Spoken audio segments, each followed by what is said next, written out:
Do you ever feel lonely even when you are surrounded by other people? Do you cancel plans because anxiety feels exhausting and then feel even more isolated afterwards? Perhaps you lie awake wondering why connection feels so hard when you want it so much. Many of the clients we work with describe sitting with the phone in their hand, wanting to reach out, but not knowing who to message or what to say. They might be in relationships, within families or busy workplaces, yet they still feel emotionally disconnected, even though they are rarely physically alone. This can feel deeply confusing and painful, especially when we cannot quite explain why we feel this way. It can start to seem as though our own thoughts are the problem, yet no matter what we try, nothing really brings us any relief. Welcome back to our channel, where we talk about all things related to anxiety and our mental well-being. Today we are focusing on anxiety and loneliness. And if you have been feeling overwhelmed, disconnected, or not quite sure of yourself, this video is for you. Please do stay with us until the end, because we will also share some practical ways to help you feel calmer and more in control.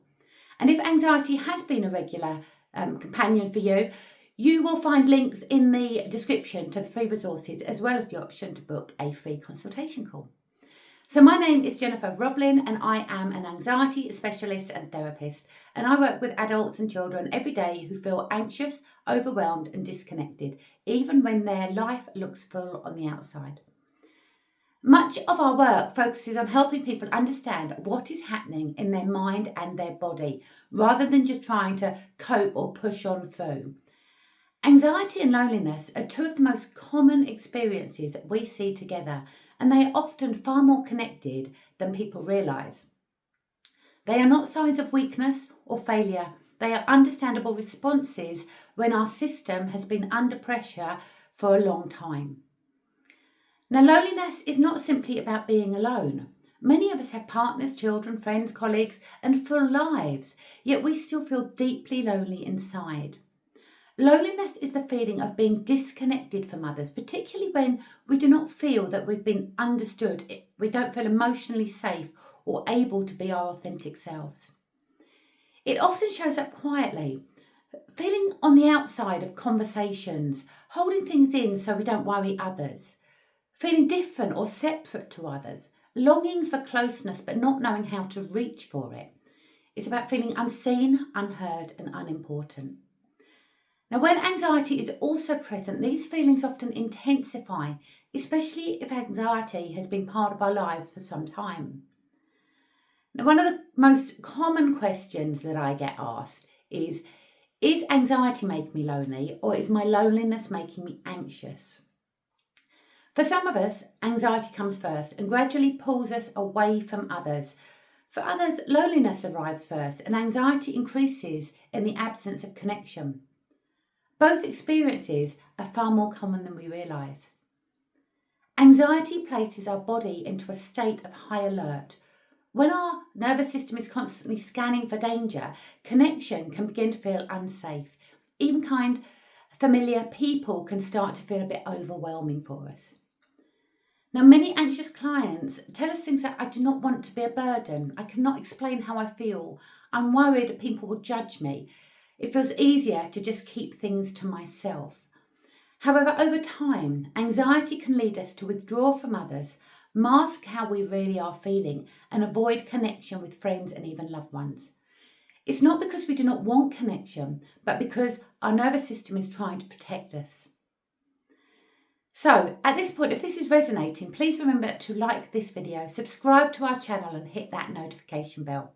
It really does help us reach more people who may also be struggling quietly with anxiety and loneliness. And if you stay with us, we will be sharing supportive, grounding ways that you can help yourself feel less alone. Anxiety often leads to avoidance, and avoidance is one of the biggest drivers of loneliness. Cancelling plans, staying quiet, or pulling back from others can bring relief in that exact moment. The mind and the body relax slightly because we're no longer feeling exposed or at risk. But over time, avoidance begins to shrink our world. It gets smaller and smaller. It can lead to increased loneliness, reduced confidence, more anxious thinking, and a growing sense of being cut off from life. Anxiety also shapes how we see ourselves in relationships. It can create thoughts like, I'm too much, I will say the wrong thing, people will not understand me. These thoughts are not truth. They are protective signals from a nervous system that no longer feels safe. Loneliness does not always come from anxiety. For many people, loneliness comes first. We are wired for connection. We are not meant to cope alone for long periods of time. When connection is missing, our bodies and our minds can begin to feel unsettled and on edge, even if we cannot quite explain why we feel this way. When we feel alone with anxious thoughts, worries tend to spiral more easily. Physical symptoms can feel stronger, and without reassurance or perspective from others, everyday things can start to feel heavier and harder to manage. This creates a vicious cycle. Anxiety leads to isolation. Isolation deepens loneliness, and loneliness then fuels anxiety further. This cycle often shows up even within relationships. Feeling lonely while in a relationship is one of the most misunderstood experiences. Many people think that they shouldn't feel alone if they have somebody else in their life.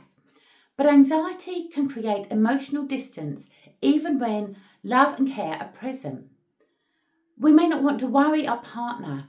We might struggle to put feelings into words to articulate how we're thinking. We may fear being misunderstood or feel pressure to hold it all together. Over time, this can lead to feeling unseen or alone, even when someone is physically present. Now, loneliness here is not about a lack of love. It's about a feeling of lack of safety in being fully ourselves, being our authentic selves. Anxiety and loneliness can also show up in the body. Many people notice physical symptoms before they recognise their emotions. They may feel a tight chest, have shallow breathing, feel restless, feel fatigued, have sleep problems and feel numb and disconnected. These are not signs that something is wrong with us. They are signs from a nervous system that's under too much stress. At the core of anxiety and loneliness is the way our body and mind respond to feeling safe or unsafe. Our nervous system is designed to keep us safe at all times. Our mind tries to make sense of what we are feeling. When both are working together well, connection feels easier. When our nervous system has been under pressure for too long, it can become overprotective. This is what we call the fight and flight. It is the body's survival response and it's evolutionary. In anxiety, fight and flight can stay switched on even when there is no real danger. Our bodies feel tense or restless and our minds become louder and more watchful. Thoughts speed up, we start to overthink, we can replay conversations and we always imagine the worst case scenarios. We often describe it like this. Anxiety is a bit like a smoke alarm that needs recalibrating. A healthy alarm alerts us to real fire. A sensitive alarm goes off for steam or toast. When our system is stuck on high alert, everyday situations can trigger this alarm. A message that we have not replied to, a social plan, emotional closeness. Now, when that alarm goes off, protection takes over. We pull away, we stay busy, we numb ourselves. We become overly independent, not because we want distance, but because we want safety. That has become our priority. This is why connection cannot be forced. Logic, reassurance, or pushing ourselves harder rarely helps when our nervous system is already on high alert. What helps is a recalibration, creating moments where our body can settle and our mind can soften. This is often whilst pausing rather than pushing. This is why rest is essential. Many of us recognise signs that our loneliness may be anxiety driven. We're wanting connection, but we're feeling drained by it. We're overthinking conversations afterwards. We avoid plans because we fear how it's going to make us feel. Feeling lonely, but struggling to reach out to other people. We feel safer alone whilst also feeling sad about the distance. At this stage, the most helpful first step is often to not do more, but to slow things down. One gentle place we often suggest starting with is the Anxious Thoughts Diary workbook. This helps us get thoughts out of our head and onto paper so that they feel less overwhelming and they're easier to understand. Now you can get a download to that in the description. It's not about fixing or challenging thoughts, it is about creating space, noticing patterns and reducing the mental load that anxiety creates. You will find a link in the description and it's completely free and it feels like a great place to support, a great place to begin. Many of the people we support also share similar experiences. They have different lives, different circumstances, but the same underlying pattern, feeling disconnected on the inside while trying to hold everything together on the outside. There is no single right way to move through anxiety and loneliness. What helps is often gentle, gradual, and led by safety rather than pressure. So supporting the body first, allowing small low pressure movements of connection, being honest in small ways, reconnecting with others, letting go of the idea that connection needs to be perfect. Loneliness is not random. It is a signal that something has been out of balance for a while. When anxiety and loneliness persist, they begin to shape how we live, how we relate to others, and how much energy we have for life. Many people reach a point where continuing alone no longer works. This is the point where change becomes necessary. Working with an anxiety specialist can help us understand what has been driving these patterns, and they can begin to rebuild connection in a way that feels safe and sustainable for you. So if this video resonates and you would like support with anxiety and loneliness, you are welcome to reach out.